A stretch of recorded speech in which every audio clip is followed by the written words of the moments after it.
Pop Culture Pastor.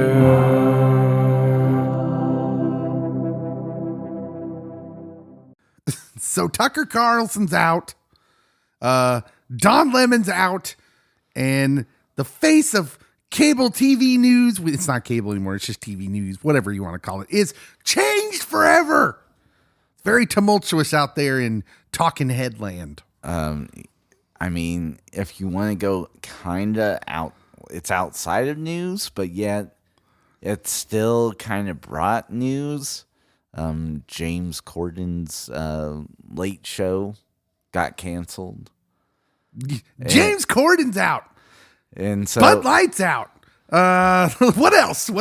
Blue checks on Twitter are out. Everything's out. Except unless you had 1 million followers, then they came back. Yeah, he just randomly kept blue checks for some people, but everybody's mad about something. Well, I just really like Tucker Carlson. I'm sure he'll get another job. Someone will platform that dude. Same with Don Lemon. Someone will platform that dude. Literally, I can see them both being like, I got money. Real question for you, Cody. These guys, there's nothing special about these dudes. Don Lemon and Tucker Carlson. No offense. I'm not trying to throw shade, but they're not like super talented at talking or anything. Like it used to be you'd have these like great orators. Tom Brokaw. Who is the dude way back when? Walter that did the news. Cronkite. Walter Cronkite. Ted Koppel. Maybe not Ted Koppel, but you know, like we had people in front of the cameras who would deliver the news. Dan Rather is a great example. Who would, I don't know, they were just gifted at what they do. Now you have these people on and they become famous just because they're on, not because, I don't know, Tucker Carlson doesn't like screams mega talent to me. And yet, huge. So I will tell you, when CNN headline news canceled Robin Meade in her show in the morning because she did a morning show, my parents were devastated. They thought Robin Meade was the best morning news person there was. Fired talking heads goes way back, causing a stir. I can remember my parents religiously watched the Today Show every morning. I can remember that being on every morning as I was getting ready to go to school. And when they fired Jane Pauley, who was getting up there in years, and replaced her with the younger, probably more attractive because she was younger, Deborah Norville. Or no. Or was it Katie Couric? I don't know. It was one of those two. Oh, my parents were not happy. They were mad. Like, we like Jane. It was all that Bryant Gumbel's fault. Like, whoa, wait, why? Why was it Bryant's fault? I think there was something else going on. I don't know. The talking head thing's weird. We like our talking heads and we get used to them. I don't think it has anything to do with how good they are. I think we just get used to them. Literally, the golden age of SportsCenter was the 90s. And everything else has been trash since. My kingdom for Olbermann and Patrick back, but old Keith Olbermann, non-political Keith Olbermann. And you can throw in, Kenny Mayne and Craig Kilborn. Oh, man. Those were the golden days. We didn't know how good we had it with the SportsCenter back then. I miss Rich Eisen and Stuart Scott being at the desk together. Oh, man, I'm telling you. That was the tail end. That was. Eisen and Stewart, that was the tail end because I was still reliving the glory years of McGuire hitting a monster home run and Kilborn screaming, "Bring us your finest meats and cheeses." Just random stuff. Anyways, my point being is I don't know why everyone's all upset about Tucker Carlson and Don Lemon. They seem fine. I mean, I could sit and have a meal with them. But what I'm saying is where's mine and your jobs? We're pretty good at this talking thing. And Pop Culture Pastor needs a shot. Well, I think there's some vacant openings at these news networks. All right, CNN. Do you want someone to deliver the news a little and make people feel a little better about it? Positive? I mean, I don't want to change the news, but hey, at least we could change it up a little bit. Deliver our world famous catchphrases. That's it. There we Name it Someone, and claim someone it. talk to Joel Osteen. You We're about to jabronis. steal.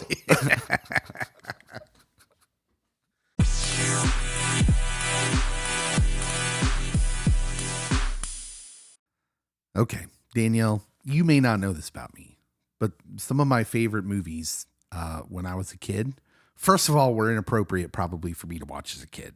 But stop me if you've heard that before. Because, it was the 80s and my family wasn't a church family. And generally speaking, in the 80s, parents just weren't as attentive as maybe we are now. Yeah. I'm not saying that with any sort of critique or anything. It just kind of was what it was.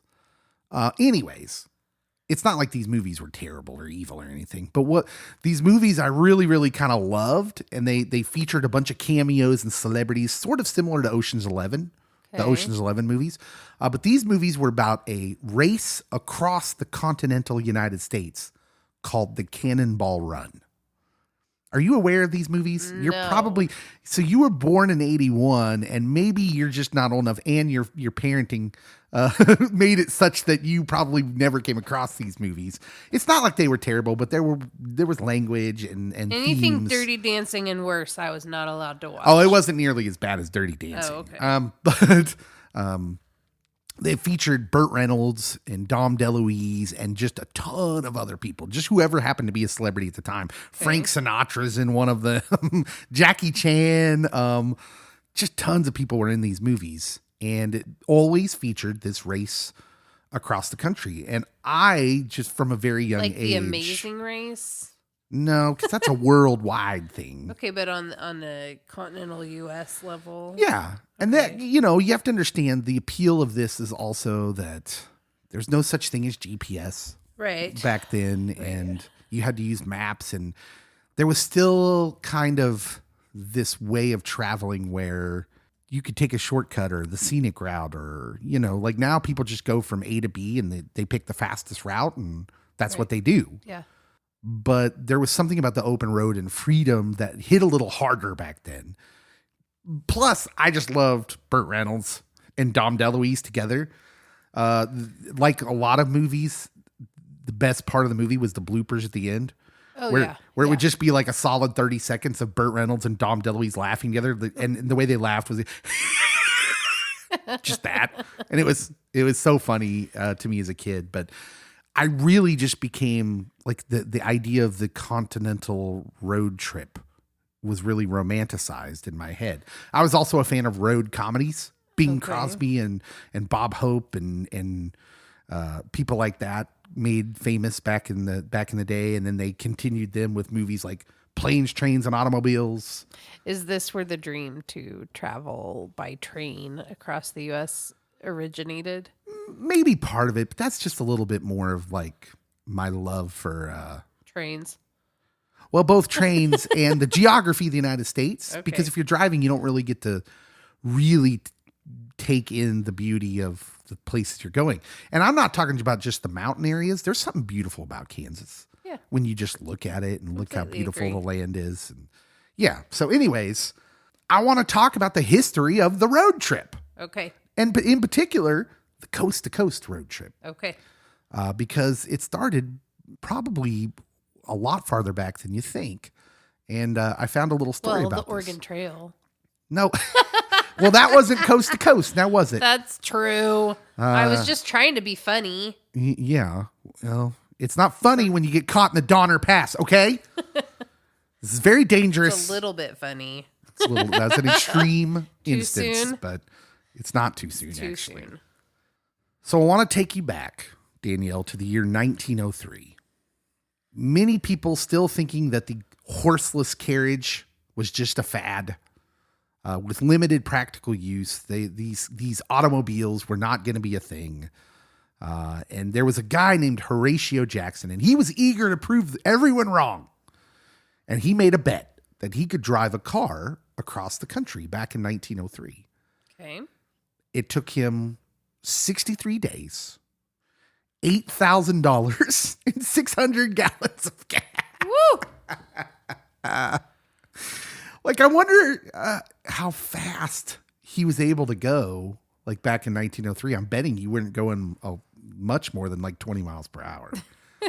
But the Coast to Coast road trip, an American essential, turns 120 this year, and Horatio Jackson and his friend Sewell Crocker became the first people ever to drive a car from one side of the United States all the way to the other. They're kind of like the Lewis and Clark of road trips. The road trip. Cars back then were just kind of a novelty. Like I said, a lot of people thought they were a fad, and but their numbers were exploding. There were 8,000 of them in 1900, 33,000 almost in 1903. So within 3 years, they had more than tripled. But many people still considered it a fad. So this guy Horatio makes a bet, and it started with that $50 bet, which in 1903, I'm assuming is significant amount of money. That's a lot of money. Yeah. So they have a map and everything. They started in Vermont because that's where this guy was from. He was part of a prominent Vermont family. Was a doctor. One of his brothers was the mayor of Burlington. I've been there. You have been there. It's a beautiful city. His this should tell you something about it. His brother, who was the mayor, John Holm Jackson, won the 1907 mayoral election with a margin of just 10 votes. Nice. Another was lieutenant governor of the state. So this guy was from a well-to-do family. He was an early automobile enthusiast, and he accepted this bet to drive his car cross country. He didn't own a car at the time, which I think is funny.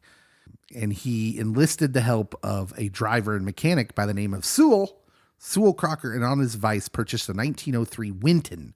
He named the 2-cylinder 20 horsepower touring car the Vermont. The two left San Francisco on May 23rd, their car stuffed with sleeping bags and blankets, an axe, a shovel, and other tools, which would make people nervous now.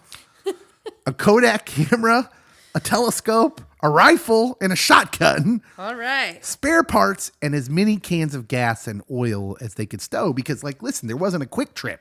Yeah, there every wasn't. Half a mile. Or a McDonald's to stop at for, a quick Right. lunch.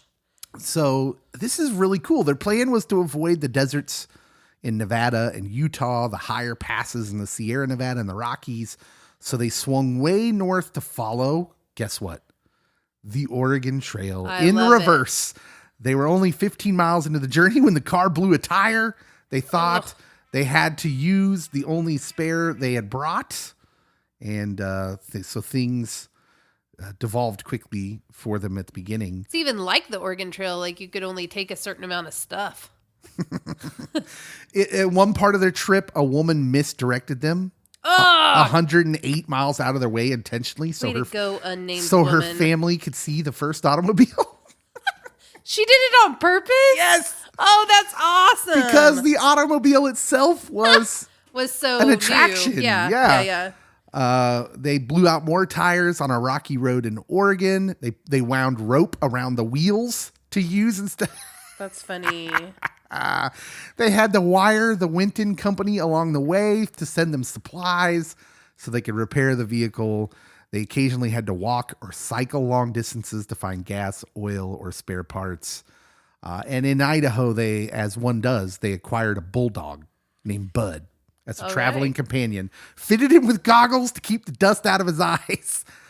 And that's when the press caught on to them and they became kind of famous. Yeah, famous stars. So I just Googled it, and Google tells me that I'm not finding like average car speeds, but like the speed record for automobiles in 1901 was 65 miles an hour. But that's like, I'm guessing, like pushing it to the limit. Probably got to have your fire suit on. You're probably not doing that over the course of the entire continental United States. Okay, what I want you to Google next, we'll go back to the music. Okay. I want to know what the record is now.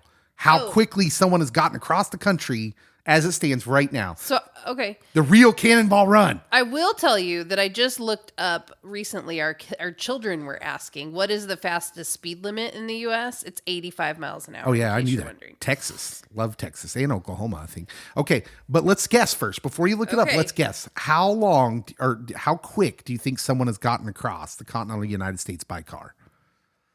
3 days. 3 days. I'm going to go 2 days. Okay. I think 48 hours. We'll look it up. Okay, we're talking about the very first cross-country trip in a car back in 1903. And we wondered aloud what the time record is now. Because, I grew up watching Cannonball Run movies, and that was like the race across the United States, and everybody was trying to get there coast to coast. And but someone has done this, like with a mind for speed, and I'm prepared to have my socks blown off by what the record is for coast to coast car travel and outrunning hypo. My socks are blown off. Okay. First of all, I'm going to read this legal disclaimer for our own protection. Yeah. By now, everyone pretty much knows that the Cannonball Run is an illegal That's true. underground race. True. Okay. True story. As Is it real? Whoa. Is it a real thing? Yes. Do people do this? Yes, people do it. And they call it the Cannonball Run? I Yes. just thought they were goofy 80s By now, movies. everyone pretty much knows what the Cannonball Run is. It's an illegal underground race across the country from New York to LA. So it's not necessarily like, well, wait. Yeah. Yeah, okay. Let's just bask okay. in this moment for a minute, because I'm just finding this out. This is a huge part of my pop culture upbringing. This was started 50 years ago by Brock Yates of Car and Driver magazine. Oh, right. 2,800 miles from the Red Ball Garage in Manhattan to the Portofino Inn in Redondo Beach, California. Okay, are you ready for the record? I am ready. As of October 2021, the overall record is, oh my goodness. Like, From New York to LA. Yes, I can't even believe this. First of all, I bet he was wearing a diaper. And only had snacks that he packed, and probably it was mostly liquid snacks. Listen, I have thought about putting some of our older kids in diapers for road trips. Very seriously. Okay, are you ready for this? Yes.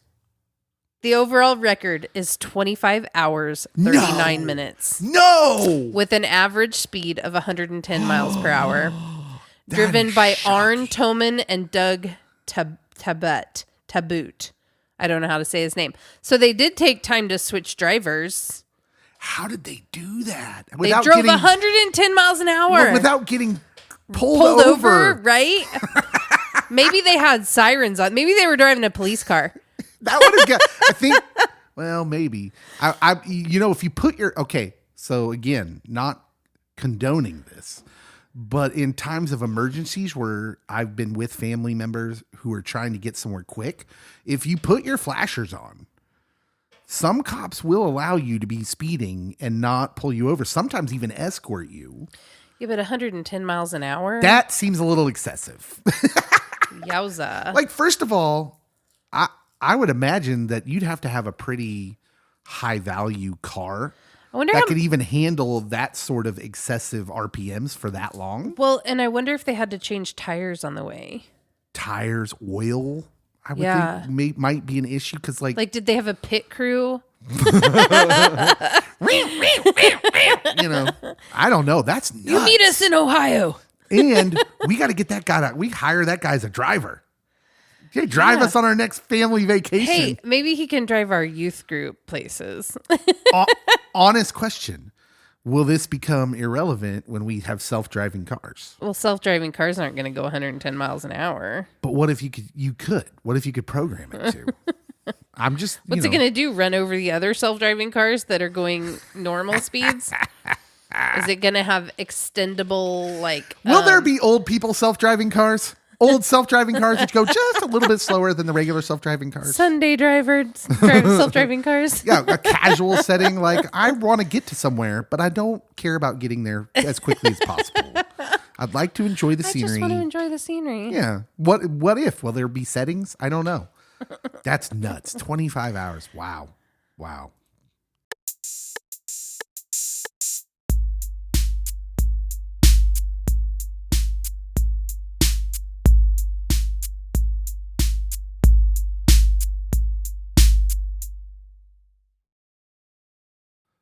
So, Cody, I don't know if there was a feeling from age, let's do grades, from about 6th grade, or maybe even 6th grade to maybe 9th or 10th grade. So kind of those middle school years. I don't know if there was a feeling that was matched anywhere in my world than the feeling of a parent saying, well, let's go to Blockbuster. Or in our town, there was a big Hastings, which was like Blockbuster. But let's just say Blockbuster for the sake of what we're talking about here. Let's go to Blockbuster and you can rent a movie and a game. Like you could, that was the big draw, was getting a movie and maybe like a Nintendo game. I never rented video games. You never rented video games? No. Yeah, see, I think you're too young for this. This is a certain time period. We had a well, it wasn't a Blockbuster. It was a family movie. Well, why didn't you rent games? What was your issue? I had my own N64 with my own games. Right. We rented movies. Yeah. And my parents, it was a rarity that we rented movies, but when my parents did, it was a big deal. Video games wasn't something my parents were going to rent. Okay, so yeah, like we were just a bit different because, my family didn't do big family together things. That missed us. So like what we would do as a group of friends, we would sometimes we would even rent like the VCR, the big boxes that they had. We owned a VCR at this point. Yeah, well, our parents did. Yeah. But like if we were having kids over and we were just like, all I had was a Nintendo, we'd rent the VCR and then, rent like the Star Wars trilogy or, you know what I mean? Sometimes we rent a VCR, but most of the time we would rent games. There was just this great feeling about going to the Blockbuster, knowing you're going to go there, because back then we didn't have internet either. And there were a lot of Nintendo games and a lot of them we'd never heard of. So you'd just be looking through all these games and be like, oh, I've never even heard of this game. Let's try this game. Most of the time they were terrible, by the way. I can tell you by looking at them. They were, for every Legend of Zelda, there was a Mighty Bomb Jack, There was just some real stinkers of games out there. But I think it was just the feeling of the unknown of like, most of the time these games wouldn't even come with instructions, like the instruction booklet. So you'd have to kind of just figure out the game, figure out what you were doing, figure out the controls and the buttons, and then the story. And like, it was just a lot of fun. I have fond memories of that. And I have like you'd spend 2 hours in that Blockbuster till your mom was not happy. Like, come on, make a selection. I never got that opportunity. Okay. Well, my parents were like, we got the movie. Let's go.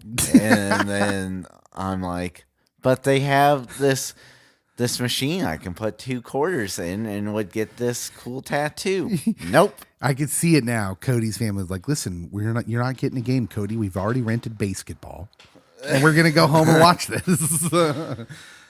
So you might be wondering, well, Dave, that's all nice. The nostalgia of the Blockbuster notwithstanding.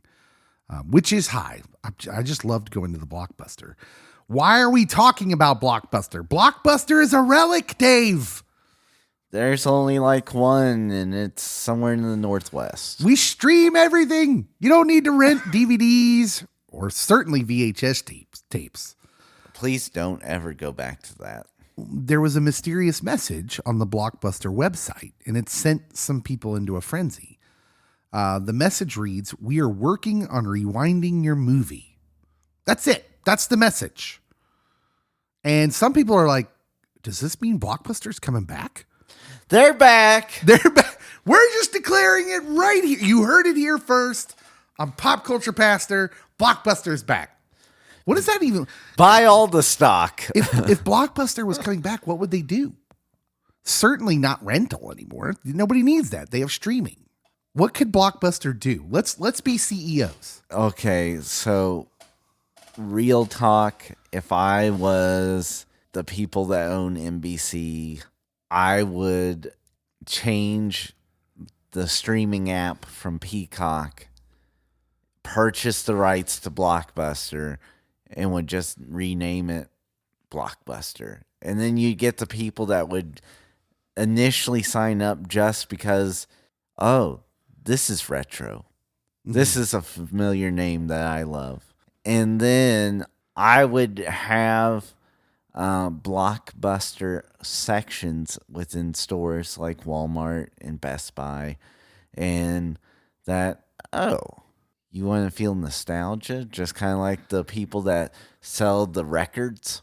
We got your DVDs right here, buddy. So sort of like you'd have a section, you make a deal with like Target. Let's say you made a deal with Target. Target. And they had a Blockbuster section. It would just be like nostalgic items, sort of like, Hot Topic, but without the depression. Yes.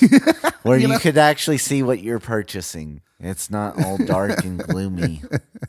So like, yeah, just like really pop culture oriented, but from that like age. Yes. That's a good idea.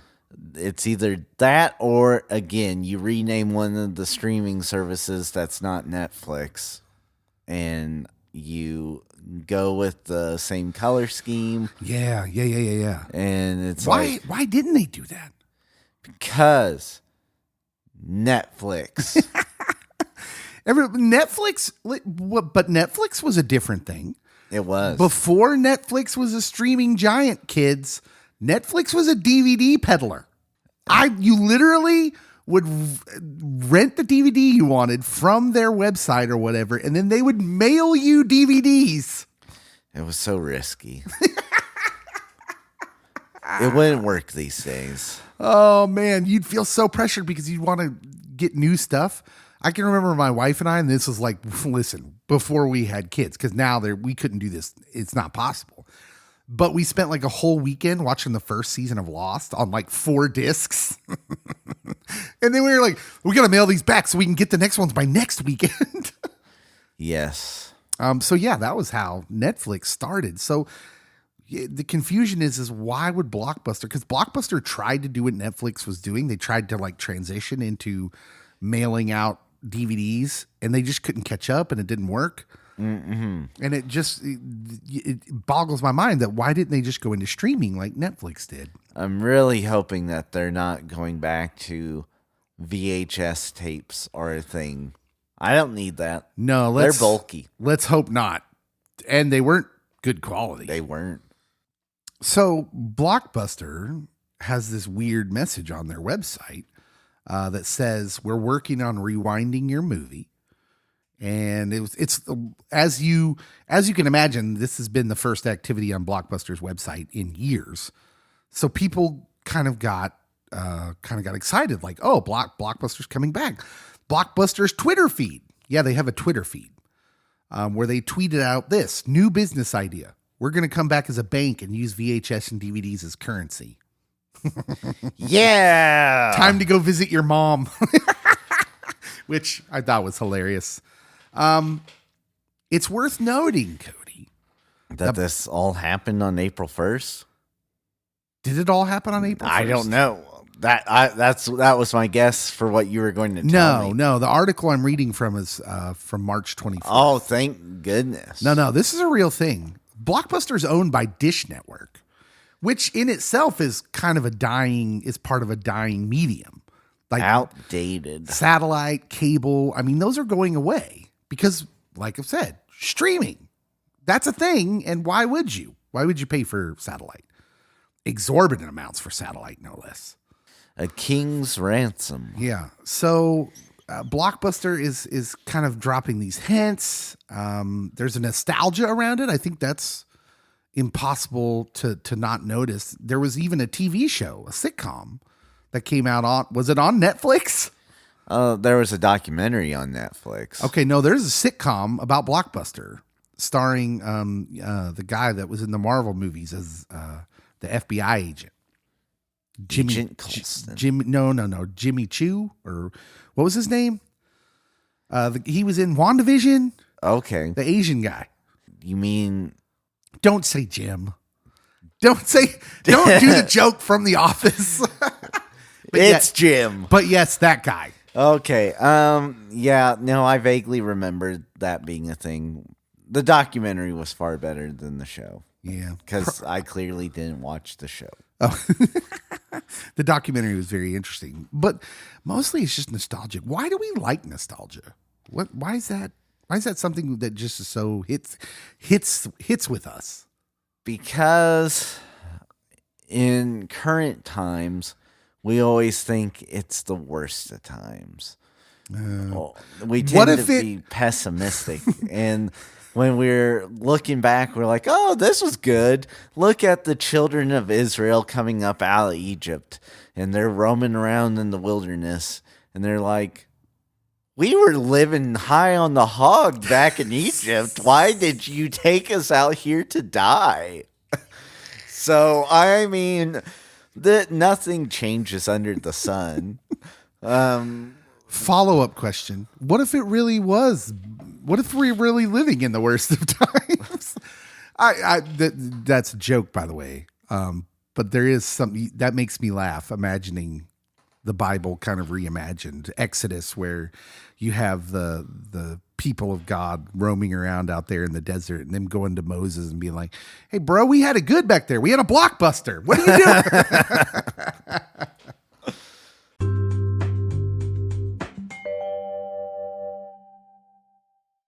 Hey everybody, Dave here. What you have just listened to are bits and pieces of our radio show. We have a radio show on KFEX Firescape Radio located in Chanute, Kansas. You can hear that show from noon to 4 every weekday. So if you want to tune into that, you can go to www.kfex931.com, or you can search KFEX in your app store on your smartphone and find their totally free app there. If you're a fan of Christian music, you might like to listen to our live show when you're at work, or if you're a stay-at-home mom and you like music in the house, you may love to listen to that during the day. So give it a try. We would also direct you to our podcast, Pop Culture Pastor. That's probably why you're listening anyways to this version of what we do. As always, subscribe to the podcast, follow us on our social medias on Facebook and Twitter. It helps us out when you share it, when you review and rate us on our podcast homes. And of course, follow us on social media and share our stuff there. So thank you so much for listening. We love all of you guys so much. We have such a great community of listeners, and we'll see you when the regular pod drops on Friday.